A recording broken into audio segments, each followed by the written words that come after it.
Hoje nós vamos pregar em duas partes, uma pela manhã e outra à noite. O tema da nossa mensagem de hoje é a graça que supera limites. A graça que supera limites. Baseada nessa experiência que nós acabamos de contar às crianças, que Paulo teve quando Deus deu a ele visões e revelações que ele depois contou nessa passagem. Veja o que é que diz a palavra de Deus, segunda carta de Paulo aos Coríntios, capítulo 12, a partir do verso 1. Diz assim: se é necessário que me glorie, ainda que não me convém, passarei às visões e revelações do Senhor. Conheço um homem em Cristo que há 14 anos foi arrebatado até ao terceiro céu. Se no corpo ou fora do corpo, não sei, Deus o sabe.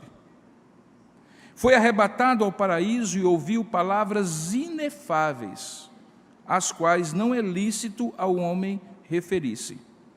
De tal coisa me gloriarei, não porém de mim mesmo, salvo nas minhas fraquezas. Pois se eu vier a gloriar-me, não serei nécio, porque direi a verdade, mas abstenho-me para que ninguém se preocupe comigo mais do que em mim vê ou de mim ouve. E para que não me ensoberbecesse com a grandeza das revelações, foi-me posto um espinho na carne, mensageiro de Satanás, para me esbofetear, a fim de que não me exalte. Por causa disso, 3 vezes pedi ao Senhor que o afastasse de mim. Então ele, o Senhor, me disse: a minha graça te basta, porque o poder se aperfeiçoa nas fraquezas, para que sobre mim repouse o poder de Cristo. A minha graça te basta, porque o poder se aperfeiçoa na fraqueza. De boa vontade, pois, mais me gloriarei nas fraquezas, para que sobre mim repouse o poder de Cristo. Pelo que sinto prazer nas fraquezas, nas injúrias, nas necessidades, nas perseguições, nas angústias, por amor de Cristo. Porque quando sou fraco, então é que sou forte. Que Deus abençoe a sua palavra lida. Amém. Curva a sua cabeça por um instante, vamos falar com Deus. Ó Deus amado e querido Pai, nesse momento em que nós estamos aqui na Tua presença, tenha misericórdia de nós, Pai, porque somos fracos e imperfeitos, somos limitados, e não conseguimos sequer entender a Tua palavra se o Teu Espírito não iluminar a nossa mente, não falar conosco, não abrir o nosso entendimento. Por isso nos humilhamos agora diante de Ti e rogamos, fala conosco, dá-nos o discernimento, a percepção espiritual de tudo aquilo que o Senhor quer mostrar a nós, falar ao nosso coração nesta manhã. Seja assim, Pai, e Te daremos toda a honra e toda a glória ao final desse momento da mensagem do Senhor, pois é assim que nós te oramos em nome e para a glória de Jesus. Amém. Irmãos, todo mundo tem seus limites, todos nós. Nós temos limites físicos, emocionais, nós temos limites que a nossa história de vida nos impôs, nós temos limites que outros nos impõem, nós temos limites de todo tipo. Pense, por exemplo, num limite básico. Logo depois de um momento da confissão, eu tomei um pouco de água ali, porque a boca estava muito seca. Porque, na verdade, nós temos dentro de nós, cada um de nós, obviamente uns mais, outros menos, cerca de 40 litros de água. Se faltar para nós apenas 15% desses 40 litros de água, as nossas células começam a murchar, o sangue começa a ficar viscoso, o coração fica sobrecarregado, a gente começa a sentir tonteira, depois fadiga, chega à inconsciência e, por incrível que pareça, alguém pode morrer por falta d'água. Pense, por exemplo, no ato simples de respirar. Quando somos crianças, prendemos na piscina, no mar, no açude, a nossa respiração e, na média, as pessoas conseguem ficar 3 minutos sem respirar. É verdade que houve um homem, um espanhol chamado Segura Vendrell, que chegou a ficar 24 minutos e 3 segundos, o recorde mundial. Ele tomou uma grande dose de oxigênio puro e depois fez esse recorde que está lá no Guinness. Mas uma pessoa normal, com mais de 3, 4 minutos, começaria a ter morte cerebral, com os neurônios começando a morrer, uma situação irreversível, e o limite da vida estaria ali diante dela. Todos nós temos limites. Por outro lado, nós também temos várias situações em que nós superamos limites, limites inclusive que nós nem imaginamos que temos, mas que na verdade são superáveis. Tome, por exemplo, o nosso cérebro. Existe um mito, uma lenda, que nós só usamos 10% do nosso cérebro. Alguém disse e os outros acreditaram, e se reproduz essa história que não é provada. Mas, recentemente, na revista Scientific American, foi publicado um estudo feito pelo professor de psicologia da Universidade Northwestern, Paul Reber, no qual afirma que o cérebro humano consiste de cerca de 1 bilhão de células nervosas, 1 bilhão de neurônios. Cada uma dessas células consegue formar 1000 conexões com outros neurônios, o que soma mais de 1 trilhão de conexões no cérebro adulto. Para você ter mais ou menos uma ideia, isso é 2,5 petabytes, eu não sei nem o que é isso. Onde eu pesquisei, diz que é 1 milhão de gigabytes, ou a capacidade suficiente para cada um de nós armazenar 300 anos de sinal em alta resolução de qualquer televisão aberta no nosso cérebro. Temos limites e, ao mesmo tempo, possibilidades quase ilimitadas. Eu creio particularmente que essa história faz com que fique muito claro, mais uma vez, que nós fomos criados à imagem de um Deus perfeito e infinito, e, ao mesmo tempo, por causa da queda, alguns desses limites nos humilham para que nós não pensemos que somos infinitos. Hoje, pela manhã e à noite, eu gostaria de compartilhar com os irmãos como é que nós superamos nossos limites. Há pessoas que nós consideramos como grandes ou como gênios em qualquer área da vida e que parecem que têm limites mais elásticos do que os outros. São capazes de fazer mais do que os outros. Mas eu não estou falando aqui para gênios, nem para gigantes. Eu estou falando para pessoas normais, como eu e você. E é a partir da história deste homem normal, chamado Paulo, no texto que nós acabamos de ler, que eu gostaria de compartilhar com vocês a graça que nos ajuda a superar limites. Se você voltar os seus olhos para esse texto novamente, você perceberá algumas coisas interessantes que eu convido você para ver. Veja que ele tem 2 partes. Na primeira, do verso 1 até o verso 6, Paulo está fazendo um relato glorioso, no qual ele conta uma experiência que havia tido 14 anos antes, de êxtase e de arrebatamento espiritual.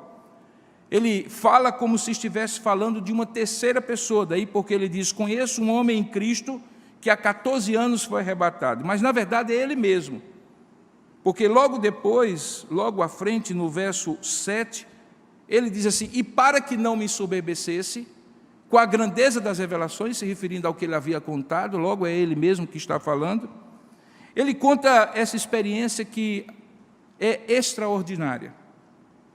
Esse relato glorioso que Paulo faz aqui é justificado porque esta carta que ele escreve aos Coríntios, a segunda carta, que na verdade seria a terceira, uma das cartas antes foi perdida, é uma defesa de sua autoridade apostólica. Paulo havia sido criticado à distância por alguns irmãos de Corinto, havia chegado ao seu conhecimento essas críticas, de que ele não era apóstolo, de que ele era um apóstolo que escrevia de longe, não tinha coragem de confrontar de perto, e uma série de outras acusações relacionadas à sua integridade. E Paulo se vê na necessidade de, nesse momento, defender a sua autoridade, de, nesse momento, dizer para os coríntios que ele, de fato, era do Senhor, e que a sua autoridade vinha de Deus.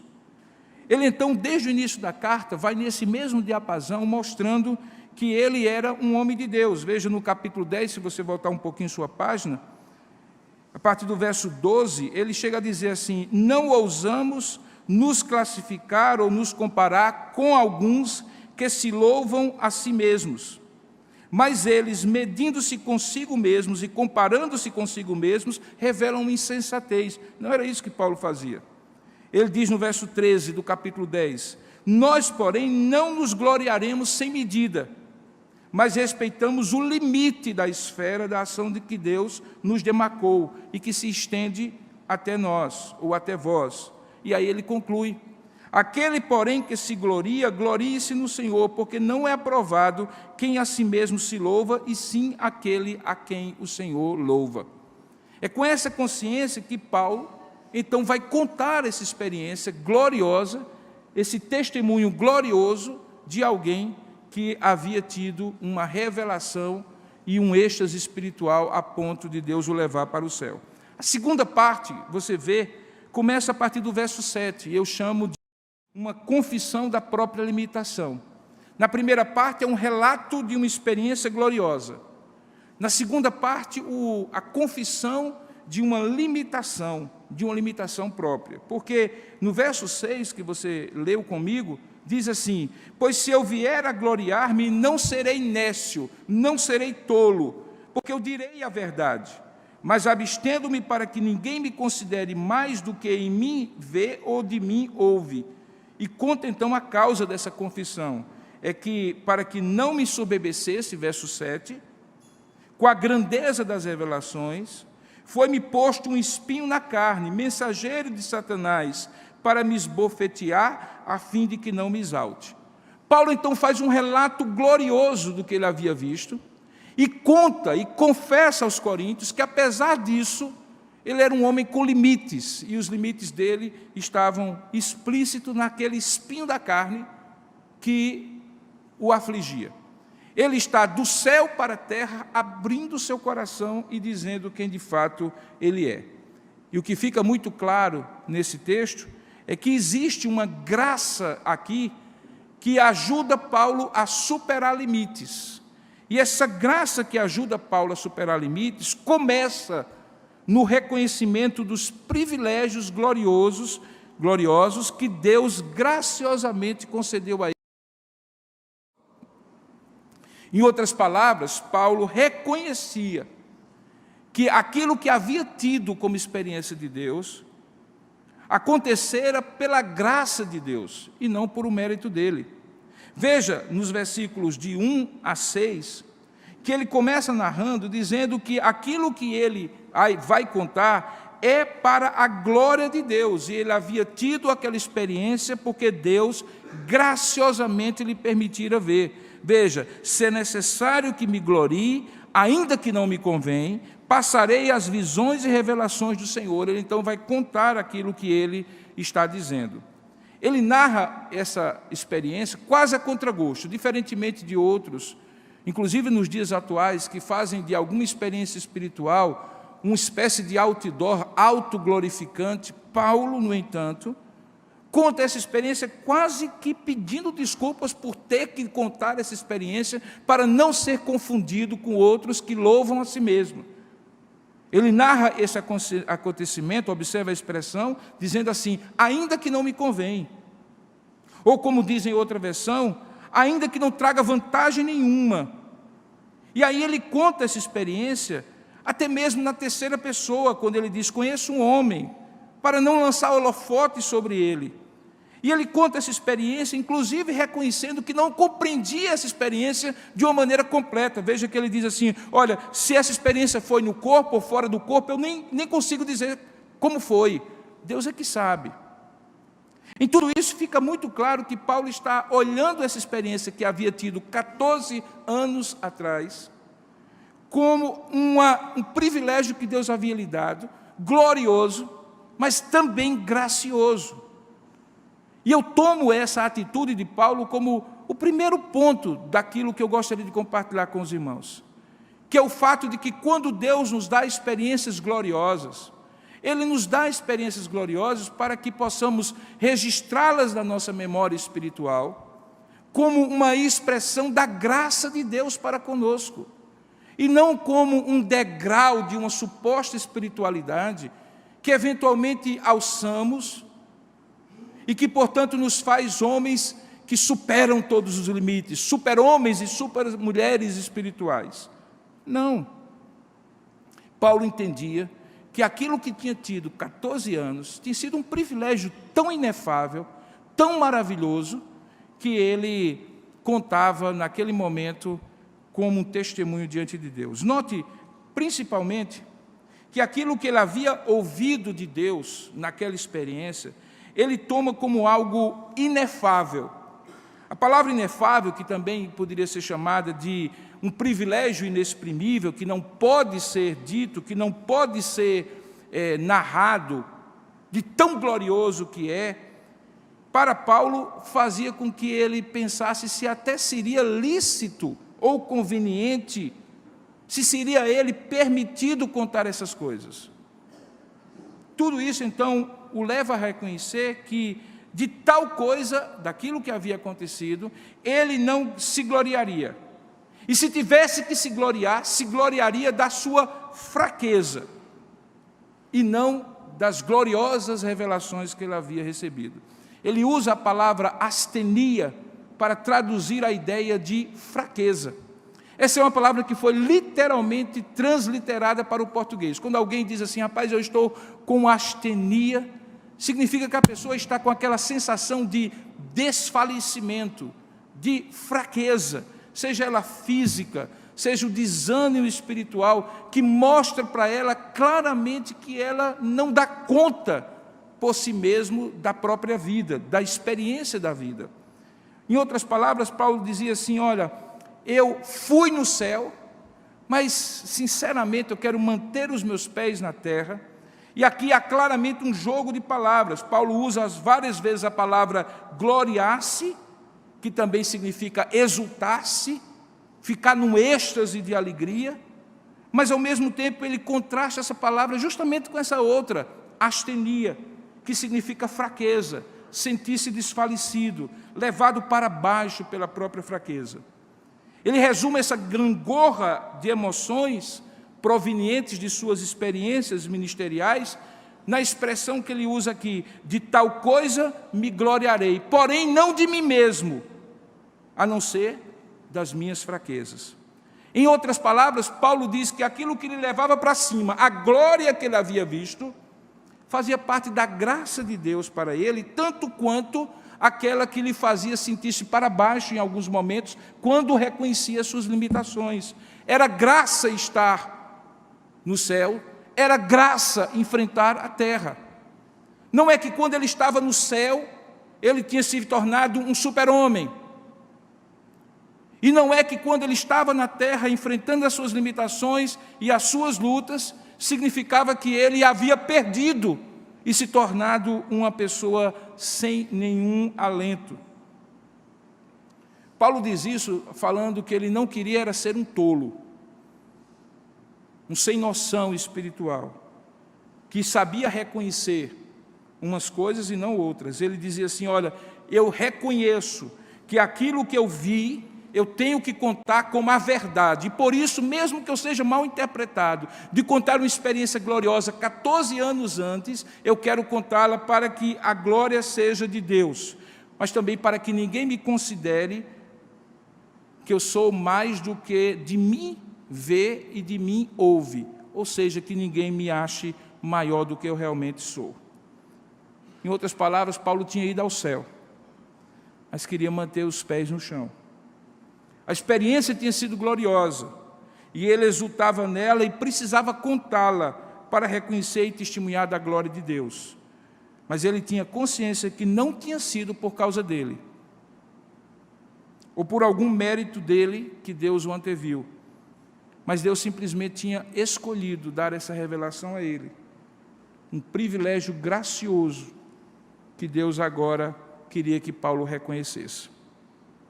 Sabe, irmãos, isso é particularmente significativo quando a gente vê um gigante espiritual como Paulo, porque a tendência humana é de quanto maior for a glória da sua experiência em qualquer área da vida, que lhe permita ter prestígio, poder, fama, sucesso, maior será a tendência a você se tornar alguém vaidoso, orgulhoso, soberbo, autossuficiente, coisas que acompanham o homem quando ele está no topo, mas o abandonam quando ele tem que descer a escada. Essa é a razão porque tantos gostam e sabem subir na vida, mas não estão preparados para o ocaso, o ostracismo, a perda, a derrota e o declínio. Em 2004, uma revista italiana chamada Risa Psicossomática publicou que cerca de 10 milhões, preste atenção, de italianos sofriam de depressão. E uma das principais causas era chamada síndrome do anonimato, que afetava 1/3 das pessoas que estavam deprimidas. Eles fizeram um estudo com cerca de 850 pessoas entre 18 e 66 anos. E chegaram à conclusão que essas pessoas se sentiam mais deprimidas em algumas situações, como, por exemplo, quando elas estavam na presença de outras que pareciam ser mais bem-sucedidas e mais realizadas do que elas. E havia comparação. Ou quando estavam diante da TV ou da internet e olhavam as pessoas e as postagens e as coisas que estavam sendo descritas e diziam e percebiam que estavam aquém daquele padrão.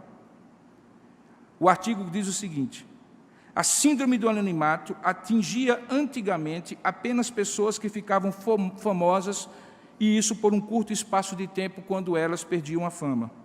Agora, no entanto, contagia justamente as pessoas comuns, sobretudo as mais jovens, para os quais a realidade acaba às vezes se confundindo com o reality show. Nós sabemos que isso é uma verdade. De vez em quando, no gabinete ou no consultório, alguém chega para mim com um quadro muito claro de depressão, e na fala dessa pessoa está muito nítido e claro que ela foi contaminada por esse fenômeno moderno chamado celebrização, que nos permite pegar um celular, gravar um vídeo e ficar famoso, viralizar. Mas também nos permite o risco de, se o nosso filme, o nosso vídeo, a nossa postagem não for devidamente curtida, compartilhada e viralizada, a gente achar que a vida perdeu sentido, porque tem gente muito mais famosa do que a gente. É curioso, o apóstolo Paulo poderia fazer um vídeo do céu e postar numa rede social da sua época. Ele faria isso e por 14 anos, preste atenção, 14 anos, depois da experiência, ele calou os seus lábios e não teve necessidade alguma de propagandear aquilo que havia visto. E quando faz 14 anos depois, ele faz, e a gente percebe quase um constrangimento nas palavras dele. Olha, eu quero contar para vocês, mas eu não quero me gloriar. Olha, foi algo maravilhoso. O que eu vi e que poderia compartilhar com vocês é inefável. Palavras não conseguem exprimir de tão santas e gloriosas que foram as visões e revelações que eu tive. Mas, sabe, eu não quero me gloriar. Não nessas coisas. Eu quero, na verdade, dizê-las que elas foram manifestações graciosas de Deus. Eu não merecia estar lá. Eu não merecia ter visto o que eu vi. E eu até me constranjo, porque eu não quero que vocês desejem ter essas coisas pela glória que essas coisas podem lhe dar. Mas eu quero dizer para vocês, naquilo que a gente precisa se gloriar. A gente precisa se gloriar nos nossos limites, porque eles revelam a graça de Deus quando a gente não está no céu, mas quando a gente está com os pés bem firmados na terra. Talvez você pense assim, mas então é melhor falar de desgraça do que de graça? De derrota do que vitória, de chão do que de céu? Não. O ser humano foi sim, irmãos, criado para compartilhar da glória do Criador. A Bíblia diz em Hebreus que ele foi criado por um pouco menor do que os anjos. O problema é o que aconteceu depois. É que desde a queda do homem no pecado, ao invés de nós nos alegrarmos na glória de Deus, nós cobiçamos a glória de Deus. Aconteceu com Lúcifer, e ele se tornou Satanás. Aconteceu com os anjos que o seguiram e eles se tornaram demônios. Acontece, ou aconteceu, com Adão e com Eva. Não pense você que o problema era comer ou não comer o fruto. Lembra, a tentação da serpente era: e vós vos tornareis semelhantes a Deus. Era a glória de não ter limites que encantou Adão e Eva. E de lá para cá, todos nós, que fomos criados para compartilhar da glória de Deus, fomos feitos à imagem desse Deus glorioso, temos a tendência de, ao invés de dar a glória a Deus, quando temos experiências gloriosas, de querer essa glória para nós, e nos tornarmos soberbos, autossuficientes, orgulhosos, vaidosos, desejando ser o centro das atenções e dos olhares. Diferentemente do que alguns acham, que você deveria então se autodepreciar, Paulo inicia dizendo: não.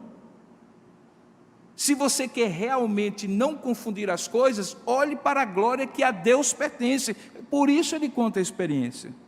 O antídoto que Paulo dá então para nós é, primeiramente, reconhecer o privilégio de ter contemplado, de ter experimentado a glória de Deus como uma graça de Deus e, portanto, dar a glória devida ao seu santo nome. Paulo fez isso. É olhando para esse Deus glorioso, como só Ele é, e gozando da graça quando Ele revela um pouco da sua glória para conosco, que o nosso coração se prepara para superar limites. A síndrome do anonimato, que assola as celebridades, é porque quando elas estão no topo, elas acham que elas conseguiram isso, que elas são as mais bonitas, que elas são as mais capazes, que elas são as mais famosas, que elas são as mais célebres. Não entendem isso como graça. E quem sobe a escada rápido, pensando que com seus próprios esforços e a força de suas pernas conseguiu galgar todos aqueles obstáculos e chegar no topo, cai rápido. E quando cai rápido, não consegue reconhecer que na subida Deus estava dando graça, e por isso não sabe experimentar a graça na queda.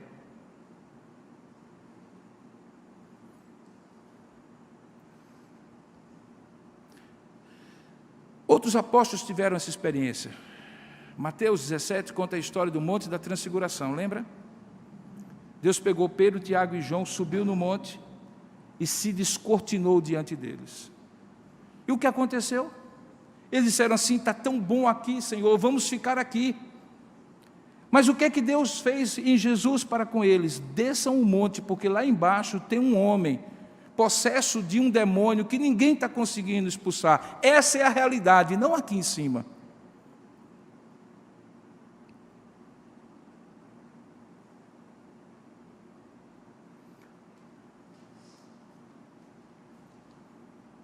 Dessa forma, ao invés de cairmos na armadilha, de nos autodepreciarmos, como uma forma de não se envaidecer, coisa que na idade medieval chegou ao cúmulo das pessoas se mutilarem e se martirizarem para matar a carne. Nós devemos primeiro colocar o foco na glória de Deus e nos privilégios de conhecê-lo sem mérito nenhum da nossa parte. Sabe por quê? Porque humildade nem é autodepreciação, nem pode ser falta de gratidão a Deus pelo que Ele gloriosamente nos dá. É preciso que a gente entenda que olhar para Deus e reconhecer Ele quando nós estamos na glória e Ele nos revela a sua glória é o melhor antídoto para o ciclo normal da vida, quando temos que descer do monte e contar a história do espinho na carne. O grande escritor português Fernando Pessoa escreveu no dia 23 de setembro de 1932 uma poesia que ficou inédita até a sua morte. Essa poesia chama-se Quase Anônima Sorris. Diz assim: quase anônima sorris, e o sol doura o teu cabelo. Por que é que para ser feliz é preciso não sabê-lo? Quase anônima sorris, e o sol doura o teu cabelo. Por que que para ser feliz é preciso não sabê-lo? Certamente a pessoa está se referindo ao paradoxo de que a felicidade é como o anonimato. Parece que quanto menos consciência de felicidade a pessoa tiver, mais feliz a pessoa será. Eu faço uma paráfrase, olha só a ousadia, uma paráfrase de uma poesia de Fernando Pessoa, baseada nessa experiência de Paulo, e que troca o tema da felicidade pela glória, mas que questiona justamente esse paradoxo, e que diz assim: quase anônimo te glorias, e o fulgor ilumina a tua lembrança. Por que que para não ser um tolo vaidoso, é preciso não se gloriar naquele que é todo glorioso? Quase anônimo te glorias, e o fulgor ilumina a tua lembrança. Por que que para não ser um tolo vaidoso, é preciso não se gloriar naquele que é todo glorioso? Segunda parte dessa mensagem, ou desse texto, eu gostaria de expor a você à noite. Falará sobre a graça que supera limites, reconhecendo os próprios limites que Deus graciosamente estabelece para nós. E falará sobre a graça que supera limites, reconhecendo em Deus a fonte suficiente para manifestar o poder diante das nossas fraquezas.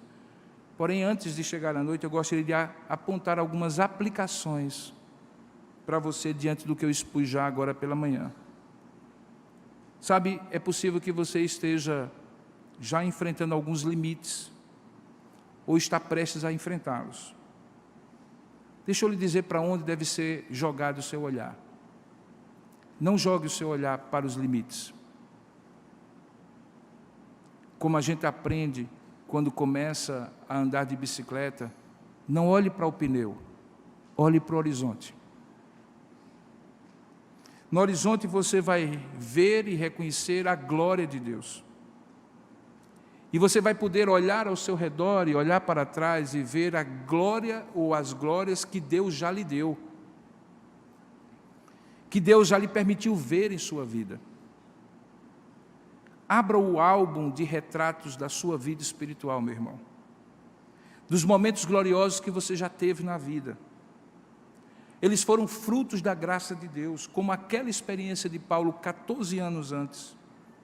Se você fizer isso, você encherá o seu coração de gratidão. E como será a gratidão por causa da graça de Deus ter lhe dado essas experiências gloriosas, você vai se preparar para as lutas que tiver que enfrentar. Portanto, diante dos limites, olhe para a glória de Deus.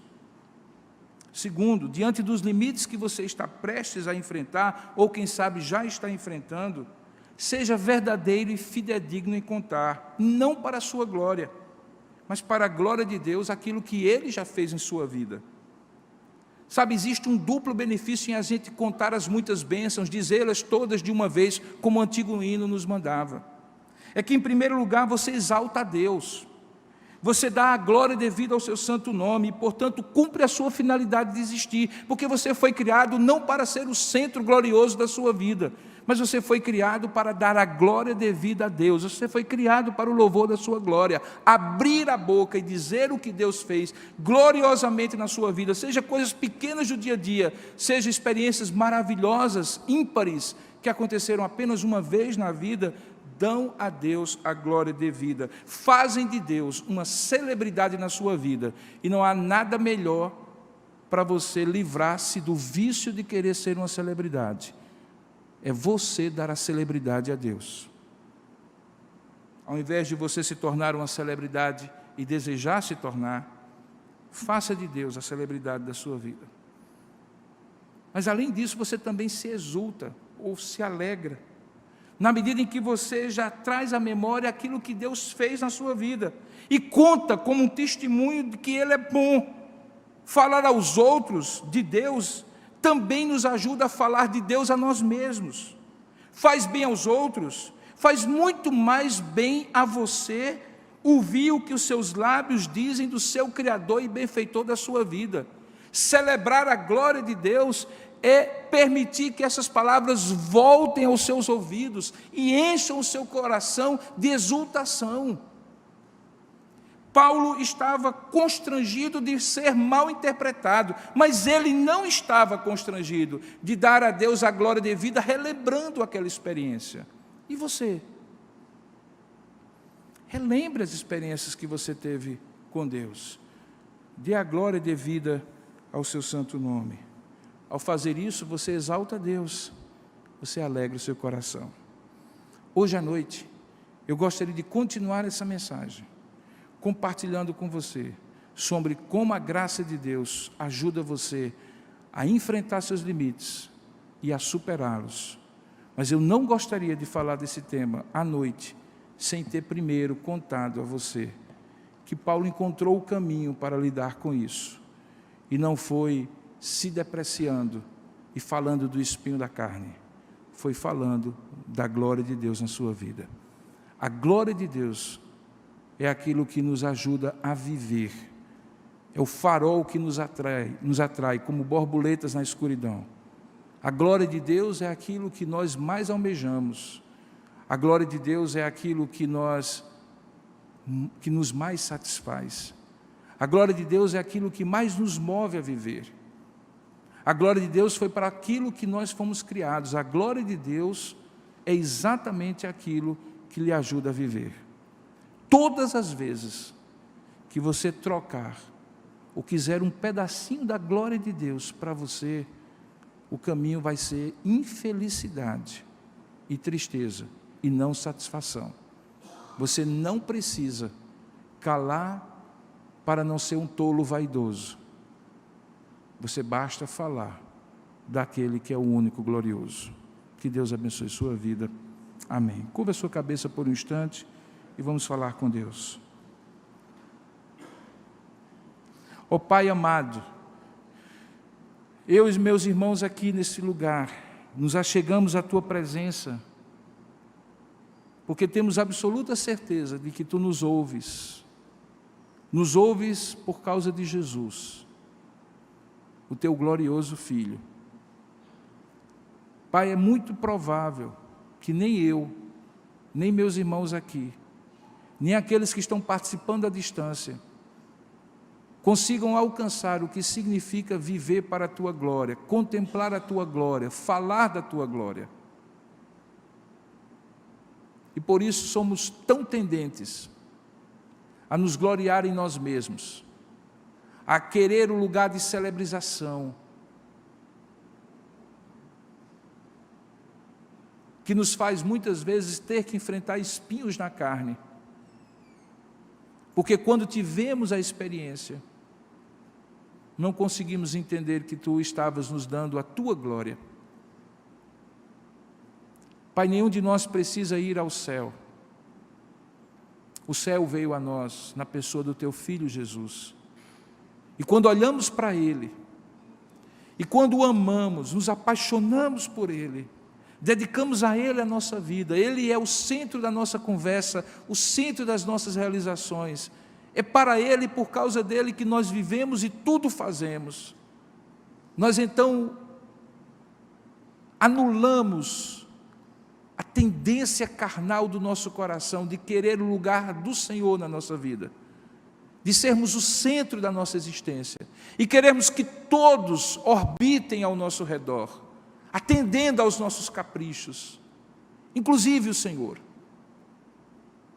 E aí, ó Deus, esvaziando-nos de nós mesmos, damos espaço para que a Tua glória